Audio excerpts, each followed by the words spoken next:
Hi, welcome to my channel series vlogs. ఇవాళ మన ఛానల్లో ఇది నా ఫేవరెట్ కాదు, కానీ మా ఇంట్లో వాళ్ళందరికీ చాలా చాలా ఇష్టం. మీరు ఆల్రెడీ తమిళనాడు చూసేశారు కదా. ఇవాళ మన ఛానల్లో పీతల ఇగురు చేయబోతున్నాను. అండ్ అలాగే మన ఛానల్లో ఇది ఫస్ట్ టైం, నేను వండడం కూడా ఫస్ట్ టైమే. కానీ ఎప్పుడు నేను తినలేదు, దీని టేస్ట్ ఎలా ఉంటుందో కూడా నాకు తెలీదు. కానీ ఒకసారి ట్రై చేసి చూద్దాము అని అనిపించింది. రొటీన్గా ఎప్పుడు అన్ని చికెన్ చేసేదే కదా, ఇంకా పీతలు అనేవి అంటే రేర్గా తీసుకుంటూ ఉంటాము. సో అందుకని ఈరోజు మన ఛానల్లో పీతల ఇగురు చేయబోతున్నాను. చాలా బాగుంటుందంట, నాకే తెలీదు. సో ట్రై చేసి చూద్దాం, ఇంకా స్టార్ట్ చేద్దాం. ఇవిగోండి, ఇవే పీతలు 1 కిలో తీసుకున్నాము. పీతలకి ఇంకొక పేరు కూడా ఉంది తెలుసా, మన తెలుగులో ఎక్కువగా చెప్తారు, ఎండ్రకాయలండి. ఎండ్రకాయలని కూడా అంటుంటారు వీటిని. ఇప్పుడైతే నేను ఒక కడాయి పెట్టేసుకొని ఇప్పుడు అందులో ఆయిల్ అండ్ కొద్దిగా ఆవాలు అండ్ ఆనియన్స్ వేసేసుకున్నాను. ఇంకా ఆనియన్స్ మనకి లైట్ బ్రౌన్ కలర్ వచ్చేంత వరకు వేయించేసుకోవాలి. కొంచెం కరివేపాకు ఫ్లేవర్ కోసము, ఇది కూడా ఆప్షనల్ అండి, మీకు కావాలనుకుంటే వేసుకోవచ్చు, లేకపోతే లేదు. సో ఆనియన్ బ్రౌన్ కలర్ వచ్చేసిన తర్వాత మనం టొమాటో యాడ్ చేసేసుకోవాలి. 2 టొమాటో యాడ్ చేసుకున్నాను నేను, పెద్దవి.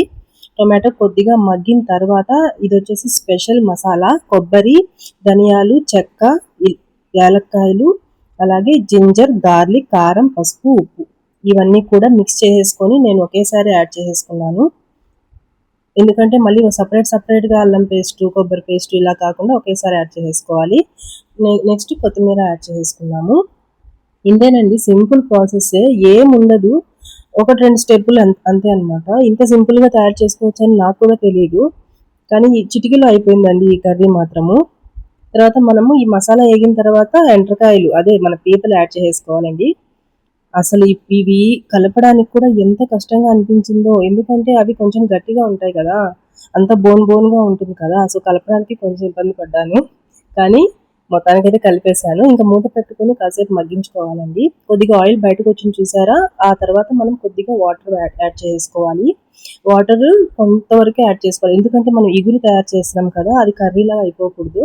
మనం అది కొంచెం థిక్గా అయ్యేంత వరకు వేయించుకోవాలి. ఇంకా ఫైనల్గా మళ్ళీ కొత్తిమీర యాడ్ చేసేసుకుంటాము.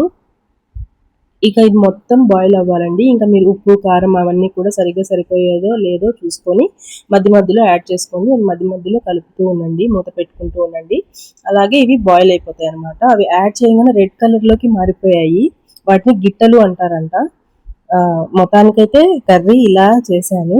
ఇంకా లాస్ట్లో మనం కొంచెం చికెన్ మసాలా, కొంచెం గరం మసాలా ఫ్లేవర్ కోసం యాడ్ చేసుకోవాలి. చూసారా ఎలా బాయిల్ అవుతుందో. ఇది వచ్చేసి మనకి ఇప్పుడు కర్రీలాగా కనిపిస్తుంది. ఇది మొత్తం ఇంకిపోయి ఒక గుజ్జులాగా, ఇగురులాగా తయారైపోవాలన్నమాట. అప్పుడు మనకి ఈ పీతలు మొత్తం, కర్రీ మొత్తం, మసాలా మొత్తం అంతా కూడా బాగా పట్టేసి టేస్ట్ చాలా బాగా వస్తుంది. చూసారా ఎంత బాగుందో. వీటిని ఎలా తింటారో నాకైతే తెలియదండి, అండ్ నేర్చుకుంటాను ఖచ్చితంగా. టేస్ట్ అయితే చాలా చాలా బాగా వచ్చింది.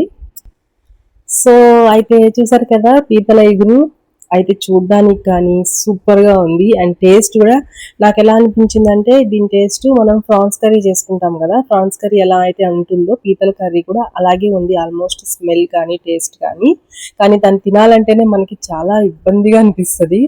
ఎక్కడ మీట్ ఉంటుందో తెలియదు, కానీ కొంతమంది ప్రొఫెషనల్గా తినేస్తుంటారు. అయితే నాకైతే బాగా నచ్చింది. అండ్ ప్రాసెస్ కూడా చాలా సింపుల్గా చేసుకోవచ్చు, దానికి ఏం లాంగ్ ప్రాసెస్ అవసరం లేదు, ఈజీగా చేసుకోవచ్చు. కానీ పీతల ఇగురు, ఈ పీతలు వీటిని చేయాలంటే కుండలు ఉండాలండి. కుండలు, మట్టిల పొయ్యి మీద చేస్తేనే దాని టేస్ట్ ఇంకా పెరుగుతుంది. నాకు ఇక్కడ ఫెసిలిటీ లేదు, చేయడానికి కుదరలేదు. కానీ ఇలా కూడా చాలా బాగుంది. మీరు కూడా ట్రై చేయండి, చాలా సింపుల్ ప్రాసెసే, ఈజీగా చేసేసుకోవచ్చు. దానికి ఇది వాళ్ళ వీడియో. నెక్స్ట్ వీడియోలో మళ్ళీ కలుద్దాం. Bye bye.